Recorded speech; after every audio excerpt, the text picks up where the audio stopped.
video in this series, and in this video we're going to talk about energy, we're going to talk about heat and temperature, we're going to talk about how we measure temperature, we'll talk about measuring heat in the next video. We will also talk about how we can convert temperatures between Celsius, Kelvin, and we will also mention Fahrenheit, even though we will not be talking about it as far as conversions go. So that's what we're going to do in this video, and let's get straight to it. Let's talk about energy. What is energy? Well, if you ask a physicist is going to give you a nice, neat definition. They're going to tell you that energy is the ability to do work. That's nice. Is the ability. I want to write slow because I think that might be part of my problem with my pen dying. Ability to do work. And then you're going to raise your hand and you're going to say, well, what's work? And they're going to tell you work equals force times distance. And that's also lovely. Okay? And you've got these two lovely formulas, and then you're going to learn how to use them to calculate distance that something moved. You're going to use it to calculate force, you can use it to calculate work, and so on and so forth. Well, in chemistry, we are not really going to go into these two formulas. But what we are going to do is we're going to talk about energy in terms of law of conservation of energy. And the law of conservation of energy, law of conservation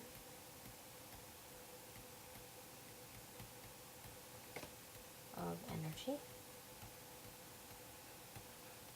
says that energy cannot be created nor destroyed. Just like law of conservation of mass said mass cannot be created or destroyed, and law of conservation of charge cannot be created or destroyed. So we're going to look at law of conservation of energy, and in order to do that, we have to say to ourselves, well, if energy can't be created or destroyed, where does it go? Well, it gets converted into different types of energy, and there's multiple types of energy. We're going to talk just about a few of them, and the first one that we'll mention here is heat or thermal energy. I've seen a couple Regents questions come up where they use the word thermal energy, and thermal is just a fancy way of saying heat. So if you light a campfire in the summer and you hold your hand up to that campfire, not too close so you burn yourself, but you will feel the thermal energy. Where did that energy come from? Well, it was once in the wood, and the wood combusted and formed a chemical reaction, a combustion reaction, which we talked about in the last unit, if you go back to your types of reactions video. And that wood changed its stored energy, or potential energy, which we'll look at in the next slide, potential energy, into heat energy, or thermal energy. And then we have other types of energy, like light energy, and we have sound. All of these things you can see or hear if you have a campfire, right? Heat, you feel it. Light, you see it. Sound, you can hear the fire crackling and popping. So these are some forms of energy. We also have other forms of energy like chemical energy. So the energy that is in molecules or atoms stored as chemical energy. So these are related. The potential energy, the chemical energy, all of these potential energy can encompass these types of energy. So heat energy, light energy, sound energy, chemical energy, they can all be stored forms of energy. And then we have kinetic energy. Now we're going to talk about potential and kinetic energy on the next slide. So let's just move, since we're on that track, let's move down to the next slide, and let's talk about potential and kinetic energy. Okay? Kinetic energy is the energy of motion. And in this picture, you see here, I got ahead of myself with my little drawing, you see this weight right here, and the weight used to be up here, and then the weight fell down. And when you have something that is moving, we can classify that as kinetic energy. Kinetic energy is the energy of movement.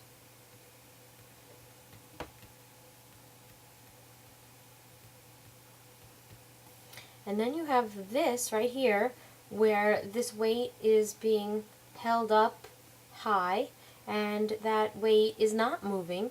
It is staying still. It's not moving at all. That's potential energy.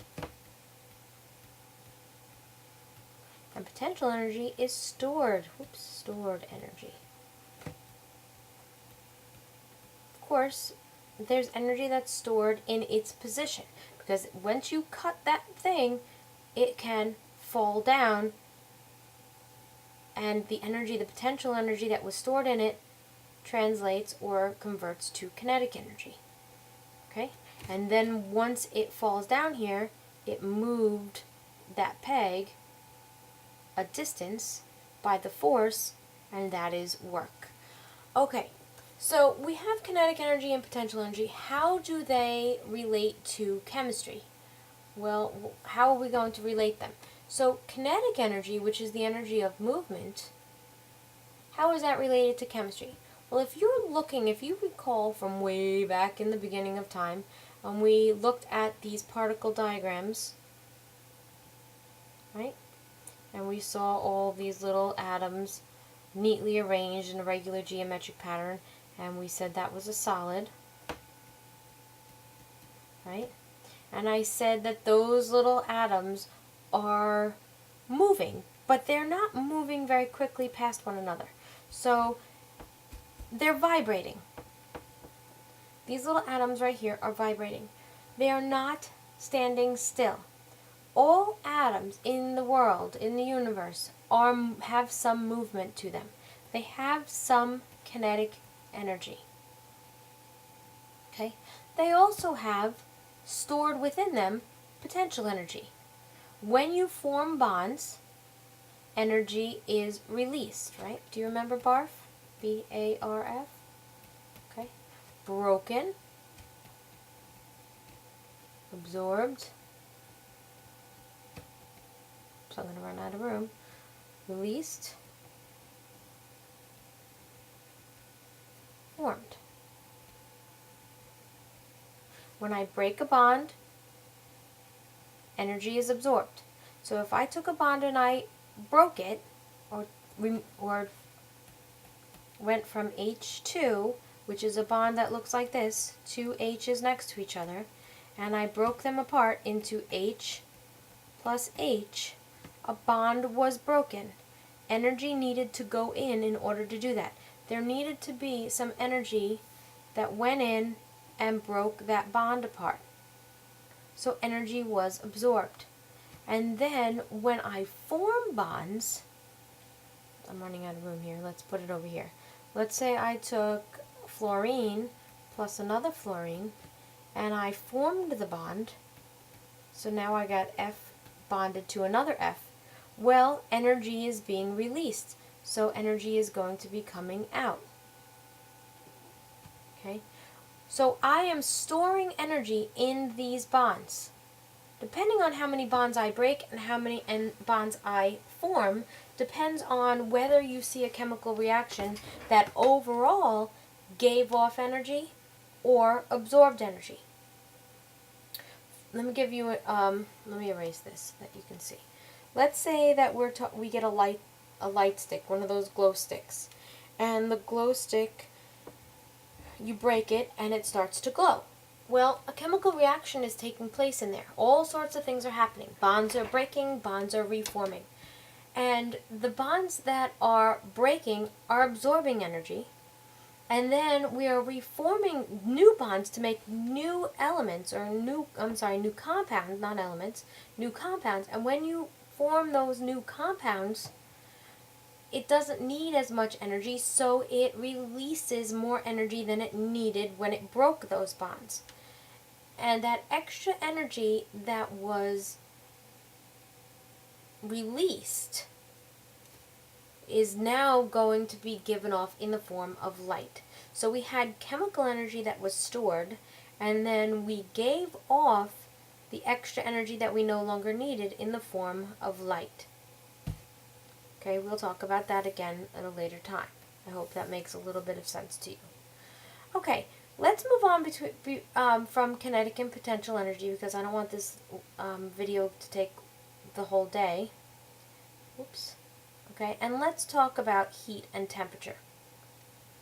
We, in layman's terms, associate heat and temperature with each other. We say heat, and it's hot outside, the temperature must be high. Well, heat and temperature are not the same. Heat is a quantity of energy. It's the amount of energy that you have. And the way that we can measure heat is by a transfer of the heat from one object to another. And there is a whole video on calculating heat. Okay, and when we calculate heat, we're going to calculate heat in a unit that you may or may not have heard of before, and that unit is the joule. Okay, so heat is calculated in joules. What's happening here is we've got this poor guy, he touched the hot stove, and the heat transferred from the hot stove to his hand. Well, how much heat transferred from the hot stove to his hand? You can calculate that. And when you calculate that, you're going to calculate it in a unit called joules. And there's a whole video that's going to be dedicated to just calculating the heat transferred from one object to another. Okay? To give you another example of heat and how I always forget to do that. And how heat is not really heat, let's say we have heat on this, we have this driveway, okay? And this driveway is really, really large. Okay? And all of a sudden the sun comes out, and the sun's ultraviolet rays come down and it beats on this blacktop driveway, and then you come home and you start walking on this driveway with bare feet. And when you're walking across the driveway in bare feet, your feet get really, really hot. Well, why do they get hot so quickly? Okay? Well, the heat that was absorbed by this driveway, that was stored by this driveway, is now being transferred into your feet. Does it get any less, quote-unquote, hot as you walk across the driveway? No, because there's an enormous amount of heat that's stored within this driveway. Now, let's take a spoon. The spoon is much, much smaller than the driveway, obviously, and the spoon's been in hot soup, and you put the spoon in your mouth. And the spoon is warm or hot when you put it in your mouth. Hopefully you don't burn your tongue. And when you put that spoon in your mouth and it's hot, does it stay hot for very long? No. It doesn't stay as hot it doesn't stay as hot as long, well, if you put driveway in your mouth, which is kind of ridiculous. But if you put your hand on the driveway, that driveway would heat up your hand for a much longer period of time than the spoon would heat up your hand. Why is that? Because this spoon is much smaller in size, and the smaller size holds less heat. Now, even if the driveway was 50 degrees Celsius and the spoon was 50 degrees Celsius, if they were the same temperature, okay, this driveway has much more heat than this spoon, even if they're the same temperature. And the reason why the driveway has more heat is because it is got a larger surface or a larger volume. Okay? The spoon has a much smaller volume. So temperature and heat are not the same thing. They can have the same temperature and have different amounts of heat. Okay? Alright. Now, temperature, like I just said, does not depend on sample size. Let's get a pen that I can actually see. Temperature is independent of sample size. So temperature does not depend on sample size.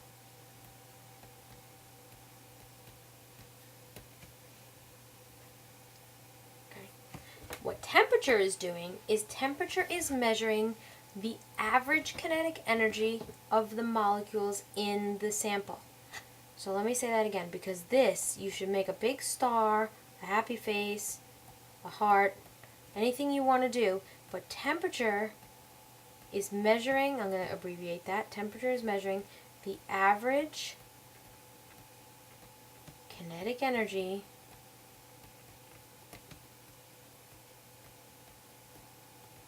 of the sample. So the spoon's molecules might be moving with the same motion, the same amount of motion as the particles in the driveway. That's temperature. Okay? Now, if you were to look at, hold on, I gotta remember to erase that. If you were to look at, whoops, I don't want to get to that, do I? Oh yeah, sure, I can do this. Okay? If I were to look at a solid, the molecules of the solid are moving less than the molecules of the liquid. And the molecules, or atoms, in this case they're atoms because they're single, right? Single atoms. The atoms of the liquid are moving a little bit more quickly, and the atoms of the gas are moving the most quickly. Well, as the atoms start moving faster, the kinetic energy starts to increase, right? Because kinetic energy is the energy of motion. Well, if the kinetic energy is increasing, well, guess what else is increasing? Temperature is increasing. And they do, on a Regents exam, give you something that is as simple as this. Which of the following has the highest average kinetic energy? And let's say they give you 3 examples here. And they say this guy is 10 degrees, this guy is 20 degrees, and this guy is 50 degrees. And they're all Celsius. Okay? So out of these 3, which one has the highest average kinetic energy? You have to remember that average kinetic energy is temperature. And you pick the one with the highest temperature. That is independent of the sample size. So another thing that they like to do is they'll say, you have a 5-gram sample of whatever it is, it doesn't matter what it is, and it's at 10 degrees Celsius. You have 25 grams at 25 degrees Celsius. And you have 150 grams at 3,000 degrees Celsius. And they'll say, which of the following, and they'll give you these 3 choices, which of the following has the highest average kinetic energy? This does not matter. Sample size does not matter. You're looking at temperature only. As temperature is independent, that means it does not depend on sample size. And so this guy has the highest average kinetic energy. This guy has the lowest average kinetic energy, and it is simple as that. Okay, now you see this word entropy here. Entropy is another fancy vocabulary word that means chaos or disorder. And then they'll give you 3 choices, here, here, and here. And they'll say, which of the following has the greatest entropy? Which one is the most chaotic or disorderly? Gases have the most entropy. Solids have the least amount of entropy. They are the most ordered. Remember when we talked about solids, we said that the atoms or molecules are arranged in a regular geometric pattern.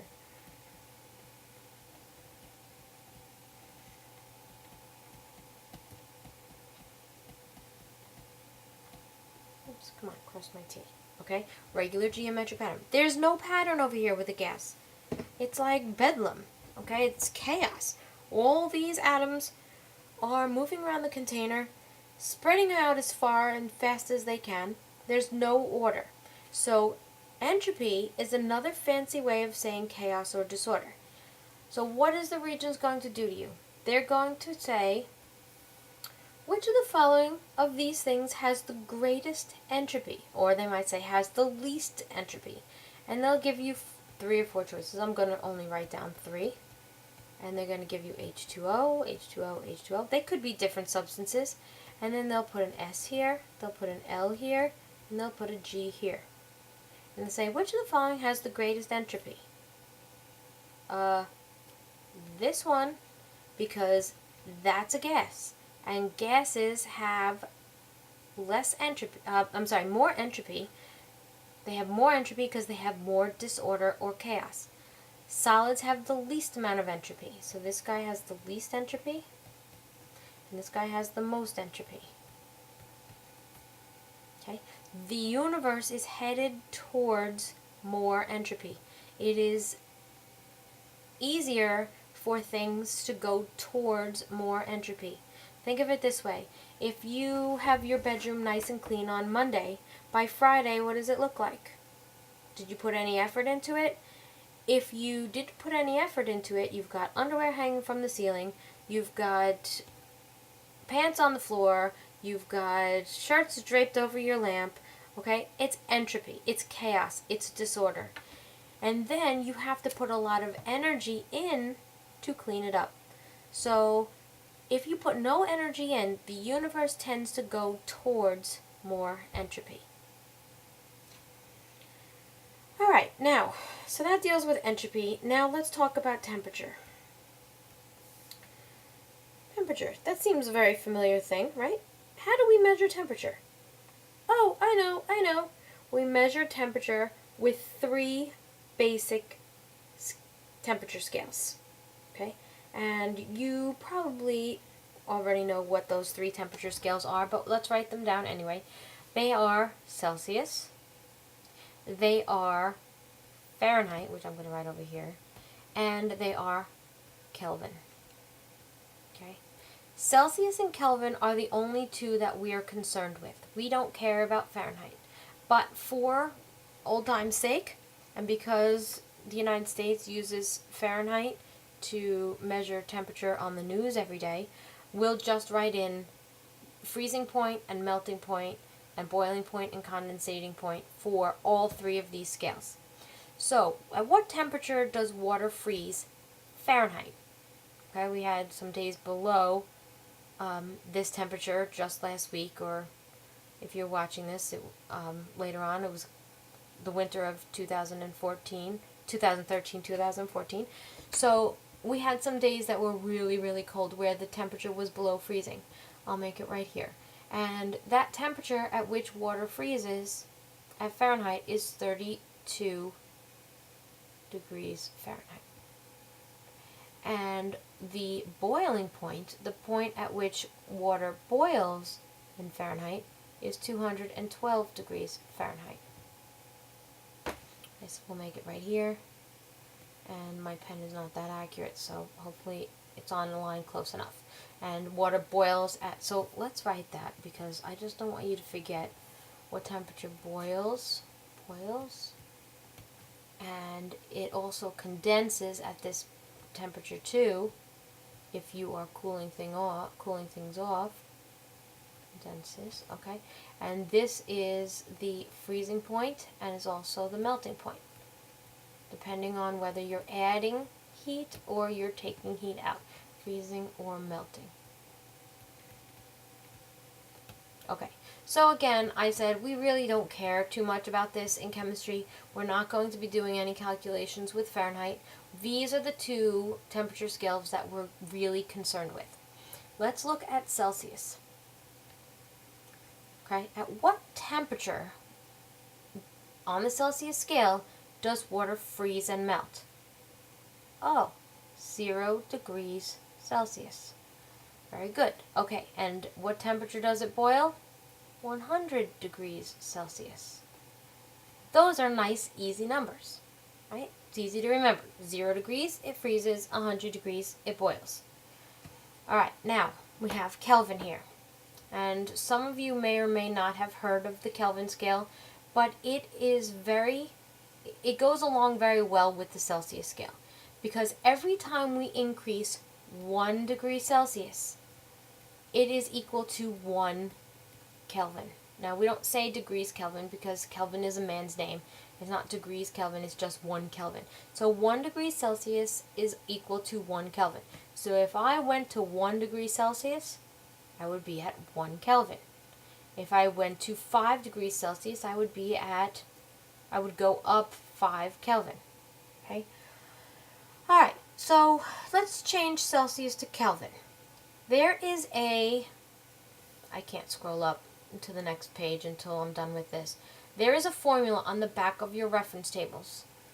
And those reference tables, let's see if I can get a copy of them. Where are they? Hold on. Aha! Here they are. Okay. And let's go to the very back of your reference tables. And on the very back of your reference tables, there is a formula for, I don't know where it is. Let's see. It's hard to, here it is, right at the bottom. Okay. There's a formula for changing degrees Celsius to Kelvin. Okay, when we want to change degrees Celsius to Kelvin, we're going to add 273. So, if we go back to, hold on, let me just move my stuff out of the way here. If we go back to our paper, hopefully it comes back. Oh no, where'd it go? I'm back in the beginning of my sheet. Okay, bear with me here, folks. Let's go back down. We talked about that stuff.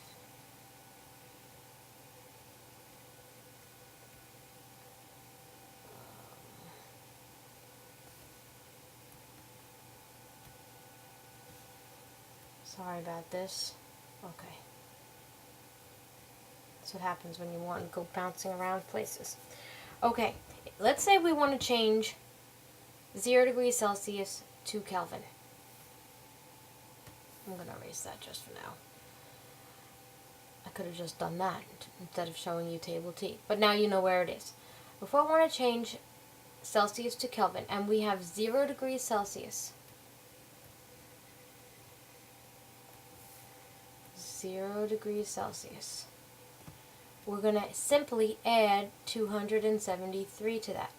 And when we have 0 degrees Celsius plus 273, we're going to end up with 273 Kelvin. Now, the good thing about Kelvin is that there are never any negative numbers. Kelvin, the lowest that you can go for Kelvin is 0 Kelvin. 0 Kelvin. And that is absolute zero. There is never a negative Kelvin. Never a negative Kelvin.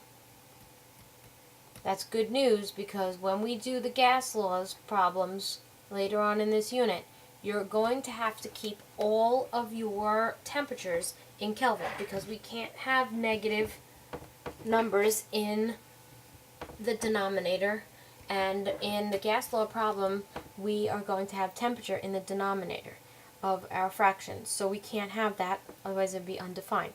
So we're going to have never using a negative number, we can always use Kelvin. Okay, so let me just go back up here 1 second and erase that. So here's my Celsius, come here you, Celsius, and here was Kelvin. And if we said this was 0 degrees Celsius, then this is 273 Kelvin. And if this is 100 degrees Celsius, which is the boiling point of water, this is going to be 373 Kelvin, or 212 Fahrenheit, and this was 32 degrees Fahrenheit. You can say degrees Fahrenheit and degrees Celsius, but you do not say degrees Kelvin. Okay, so let's just practice real quick, and then we're going to wrap this up because it's already a half-hour video, and let's just do a few of these so you get some practice, and we'll call this video a day. Alright, so let's say we have 50 degrees Celsius, and we want Kelvin. How do we change 50 degrees Celsius to Kelvin? Well, we're going to take 50, whoops, let's do it the right way. Write our formula down. Kelvin equals Celsius plus 273. So this is what we're looking for, Kelvin. 50 degrees Celsius plus 273.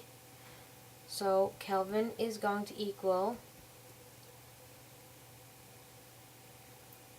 323 Kelvin.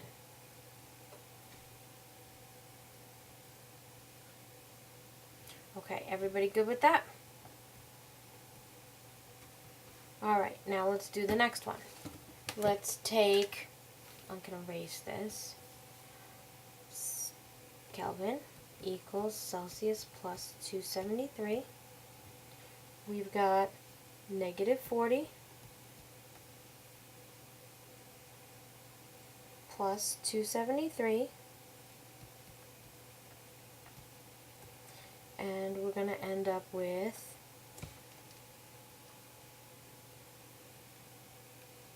233 Kelvin equals 233 Kelvin. 233 Kelvin. Oh, my other thing disappeared. How'd that happen? 323 Kelvin. Okay, now we're going to go the opposite way. I see what happened.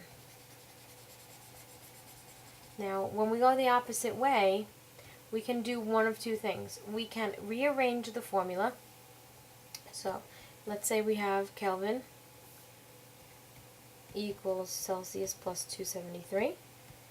We can substitute our numbers in and then rearrange, or we can rearrange it first. And if we rearrange it first, we get Kelvin minus 273 equals Celsius.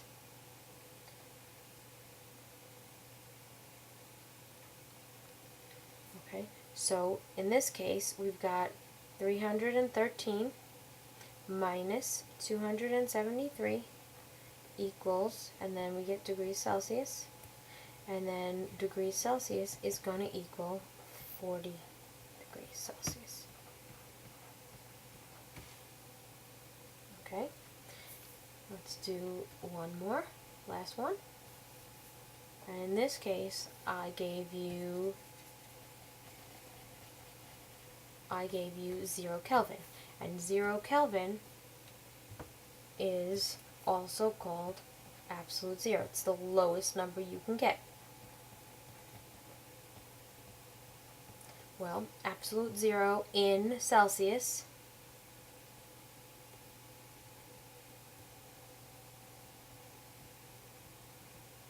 let's do it this way so that you can see it both ways. If I have 0 Kelvin and I want Celsius, I want degrees Celsius, I'm going to add 273. I'm going to end up getting 0 minus 273 equals Celsius. So Celsius is going to equal negative 273 degrees Celsius. So this is negative 273 degrees Celsius. Okay, I know that we covered quite a bit in this video, but I hope it was helpful to you, and I will post this and get on to the next video as soon as I can.